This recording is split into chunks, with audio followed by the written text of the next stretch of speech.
Alright, so I got some new stuff in from GnarlyFPV. This is their Primo frame, and also have the Primo 3-inch frame, and also their new 1203 7000 kV motors. This video is going to be about the Primo, and I'll have pictures of the motor up on my Instagram, so check it out there, and then there'll be a different video on the Primo 3 later, so you want to stick around, be subbed, and you'll see that video later. Make sure your notifications are turned on. So this is a pretty cool little frame kit, especially if you're looking to do a conversion, which you guys know that's what I really like to do. I like to do conversions and take frames I don't particularly like, or maybe something I've broken, and put them into something nicer. Especially makes the build process a lot easier. Obviously you can still build this from scratch if you want, of course, but I prefer to do the conversions, and I'm going to convert or transfer parts from the Larva-X here into this frame, and I'll tell you why in a second here. Let's just get everything out of the bag. Pretty nice packaging. They contacted me a while back, and I've been kind of busy, so I didn't respond right away. So sorry about that, GnarlyFPV, but I've got your frame on my channel now. This is everything you've got in the bag. It's a pretty nice kit. I think it's $19, and they're actually based in California. They're actually not too far away from where I live. Probably about 15-20 miles from where I live. So I might pay them a visit at some point. But very interesting frame. This is for 65mm propellers. It comes with all this stuff. You get zip ties here for holding the motor wires down on the arms. You get these little antenna tubes and a nice little micro battery strap with a buckle and some screws for holding on the components. Very minimal components here, and they include a set of these. These are the original GemFan 65mm propellers. You can see with the longer hub, I believe it's the original. Yeah, I'm pretty sure. So they do come with one set of props, which is pretty nice, and this is what the frame looks like. I think it's an X-style frame, 2mm I believe, so not super thick. The unibody, quite stiff, and the carbon's very nice and chamfered, as you can see here. They have two different hole patterns here for your motors. You can do the three hole pattern for the motor, or the 4-hole patterns. I think this is that would be like the 9mm, and I think this one here for the smaller screw is the 8mm.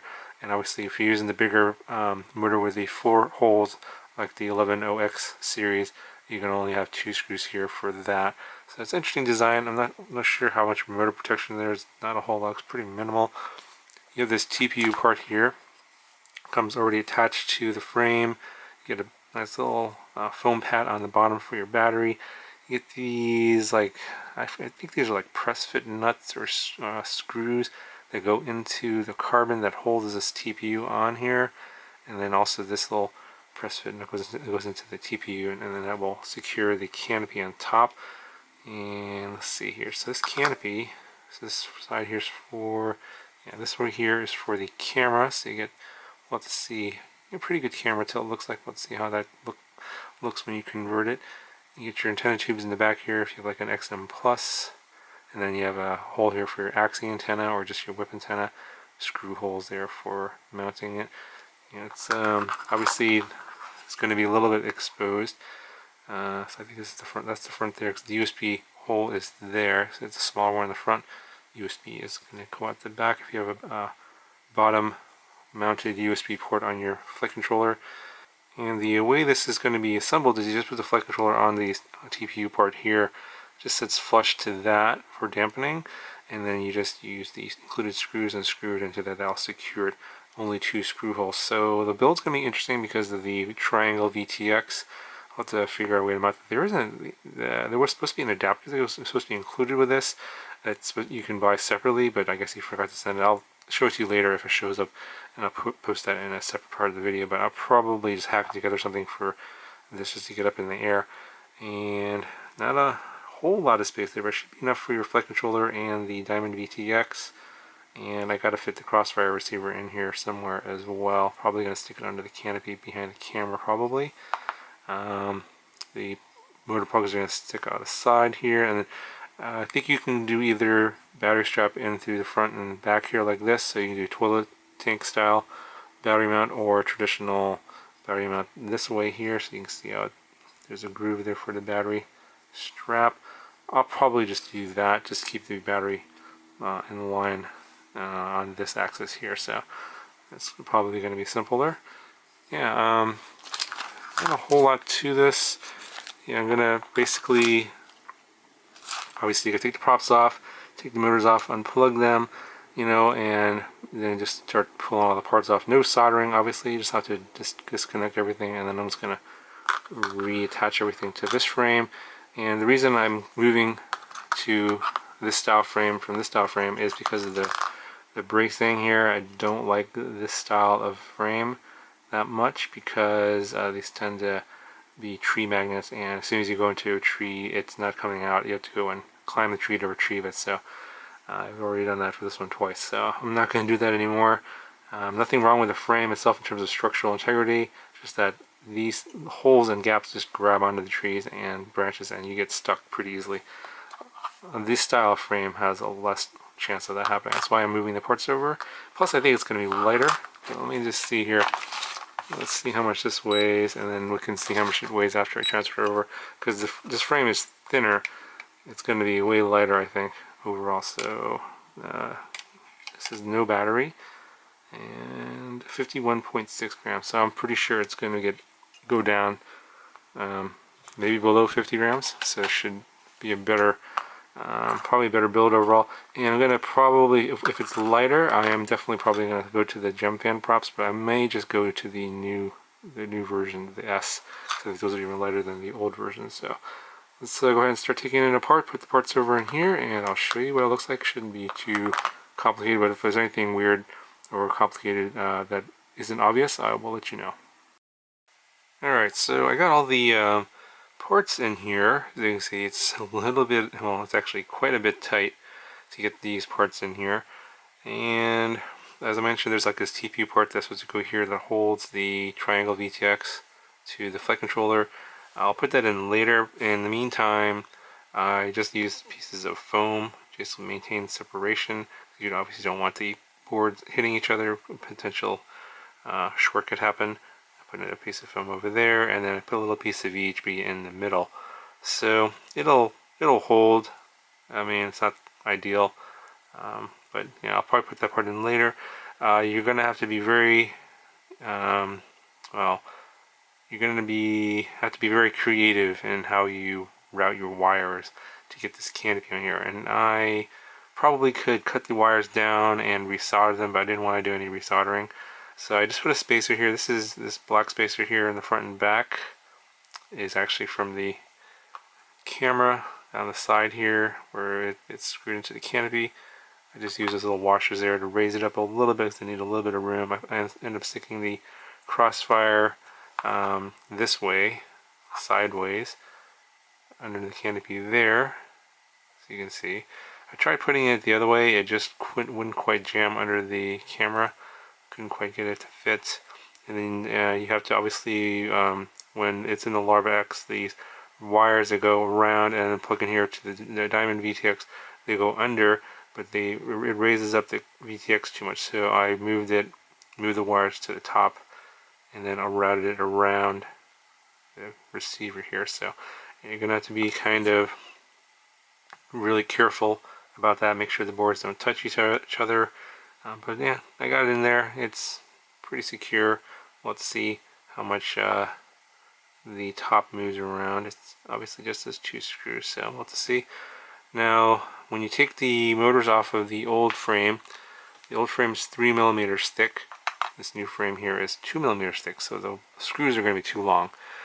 And if you use them on this frame, they're going to go all the way through and hit the windings.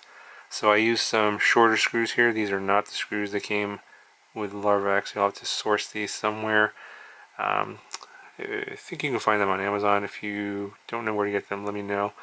If you want to do this specific conversion, you can either need to get the shorter screws, or you're going to have to print like some sort of a TPU spacer there, or like a soft mount think some of those are on Thingiverse, and then you could print like a 1mm spacer and then use the existing screws. I think that'd probably be the easiest if you have a 3D printer. I'm sure there's a 3D printed part somewhere on Thingiverse you could use for this whole pattern, and then you can use the existing screws, or you can just get shorter screws like I have. Now the motor wires are too long, as you can see, so I just kind of wrap them around the arm like that. It is, yeah, kind of ugly, but you'll get the job done. Got them plugged in, they're pretty secure, they're not going to be flopping around. Otherwise, if you don't do that, they'll just be too loose and they'll get chopped up by the propellers. Alright, so let's see how much this thing weighs. It's 40, and about 45.2 grams, and I'm going to use the new GemFan 65S props instead of the ones that these came with. Those are the original GemFan props. I just want to see how these new props do on this lighter setups, and so all together with the props and the battery strap, 47 grams, so we lost about 4 grams or so. Okay, the last change I'm going to make is obviously switch this to Betaflight 4.1. It's been flying fine on the 404 tune on the Larva-X that came with Happy Model, but obviously it's going to need a new tune with this. Since I'm going to retune it anyway, might as well just go straight to Betaflight 4.1, and we'll go ahead and do that, and we'll take out to the field to see how this flies.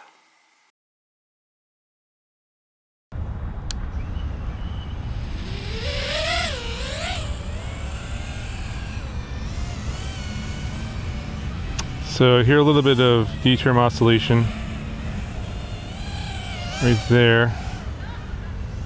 I'm going to have to lower the D gains a little bit.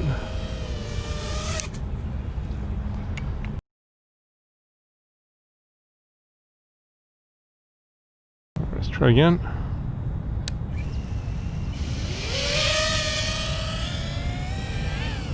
Alright, sounds better.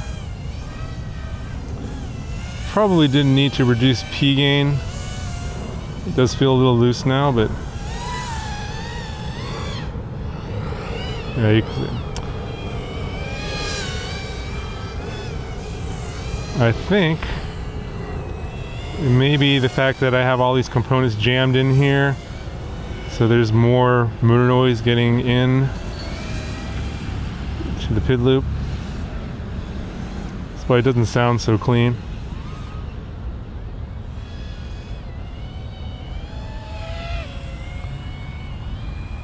This doesn't sound terrible, but and obviously, well, on this throttle level, it's not too bad. 30% throttle.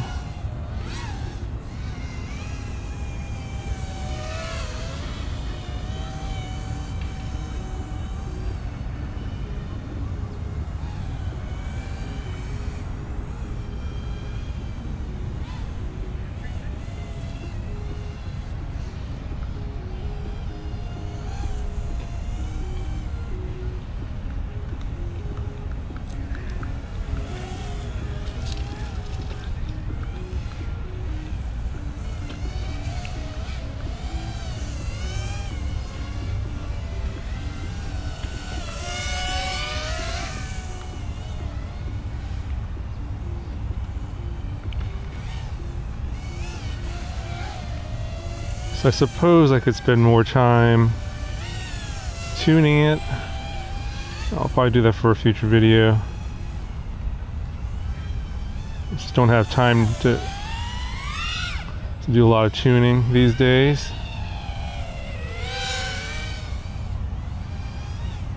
I mean, the lower voltage, actually not too bad. The voltage has come down, so it's just needs a little bit of tweaking. Probably just some filtering. I'm gonna have to investigate that. Yeah, you can hear the fluttering. It's still there, but it's not as apparent as it was at the beginning of the battery.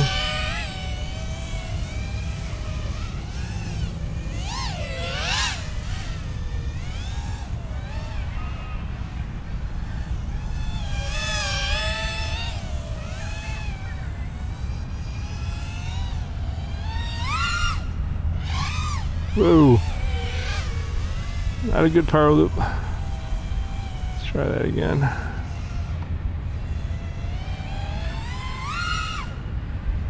That one's better.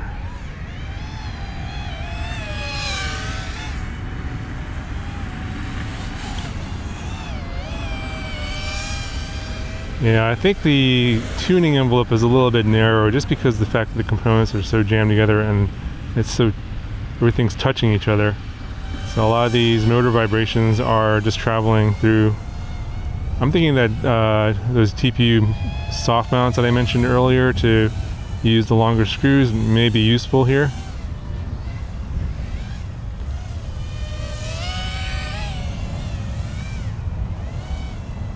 Oh, by the way, I'm using a 300 milliamp hour 3S GNB.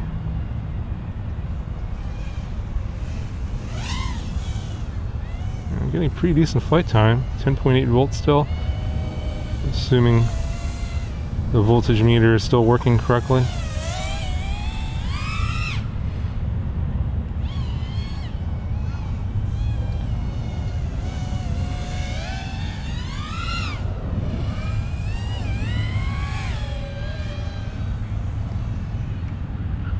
Incredible flight time. I had a feeling it would go up because I'm moving to these gem fan bi blades.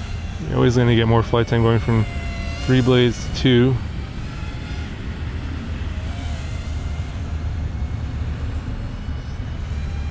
Alright.